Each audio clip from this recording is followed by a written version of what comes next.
ഓണാഘോഷങ്ങളുടെ ഒരു അവസാനമെന്ന രീതിക്കാണ് പുലികളി തൃശൂരിൽ നടക്കുന്നത്. മിക്കയിടങ്ങളിലും തിരുവോണം കഴിഞ്ഞ് അവിട്ടത്തോടെ അവരുടെ ഓണാഘോഷം തീരുന്നു. പക്ഷെ തൃശൂർക്കാരുടെ ഓണാഘോഷമെന്നു പറഞ്ഞാൽ അത് പുലികളിയാണ്. വർണ്ണവും താളവും നിറഞ്ഞ ഈ മഹാസംഗമം പരമ്പരാഗതമായ കലാരൂപത്തിലും ജനങ്ങളുടെ ആവേശത്തിലും ഒരുപോലെ പ്രകടമാകുന്നു. ഇത്തവണത്തെ പുലിക്കളിക്കായി നാടും നാട്ടാരും ഒരുങ്ങിക്കഴിഞ്ഞു. അരനൂറ്റാണ്ടിലേറെ പഴക്കമുള്ളതാണ് തൃശൂരിലെ പുലിക്കളി. നാലാമോണം നാളിൽ വൈകുന്നേരമാണ് പുലിക്കളി. ഈ വേറിട്ട പ്രദർശനം വിദേശ വിനോദസഞ്ചാരികളുടെ ഇടയിലും ശ്രദ്ധ നേടിക്കഴിഞ്ഞു. ലോകമാകെ നിന്നെത്തുന്ന സന്ദർശകർ ഈ സാംസ്കാരിക സംഗമത്തിന്റെ സാക്ഷ്യരാകുന്നു. നടുവിലാൽ ഗണപതിക്ക് മുമ്പിൽ നാളികേരമുടച്ചാണ് പുലികൾ സ്വരാജ് റൗണ്ടിൽ പ്രവേശിക്കുക.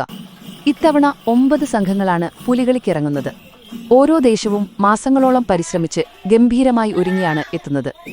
അയ്യന്തോൾ, കുട്ടൻകുളങ്ങര, സീതാറാം മിൽ ദേശം, ചക്കാമുക്ക് ദേശം, നായ്ക്കനാൽ പുലികളി സമാജം, വിയൂർ യുവജന സംഘം, ശങ്കരൻകുളങ്ങര ദേശം, വെളിയന്നൂർ, പാട്ടുരായ്ക്കൽ എന്നിങ്ങനെ 9 പുലിമടകളിൽ നിന്നായി 459 പുലികളാണ് ഇത്തവണ ശക്തന്റെ തട്ടകത്തിൽ ഇറങ്ങുന്നത്.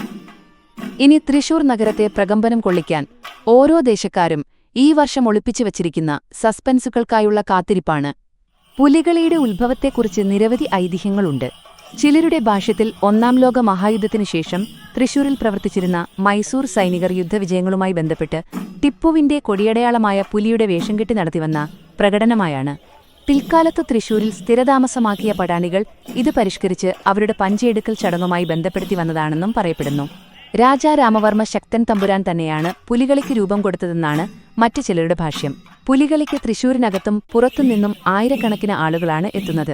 വിവിധ ദേശങ്ങളുടെ പുലിക്കളി സംഘങ്ങൾ തൃശൂർ റൗണ്ടിലെത്തുമ്പോൾ ആവേശക്കടലായി തൃശൂർ നഗരം മാറുന്ന കാഴ്ച അത് പറഞ്ഞറിയിക്കാൻ പറ്റാത്ത ഒരനുഭവം തന്നെയാണ്. പുലികളിയുടെ ചായംപുരട്ടൽ വെളുപ്പിന് തന്നെ തുടങ്ങും. ഒരാൾക്ക് മുഴുവൻ പുലിവേഷം വരയ്ക്കാൻ 4 മുതൽ 5 മണിക്കൂർ വരെ സമയമെടുക്കും. മാസങ്ങളോളം അഭ്യാസം നടത്തിയവരാണ് പുലികളിക്കിറങ്ങുന്നത്. എന്നാൽ അവരുടെ ശക്തിയുടെയും ആവേശത്തിന്റെയും പിന്നിൽ മണിക്കൂറുകൾ നീണ്ട ഇത്തരം ചായം വരയ്ക്കലാണ്.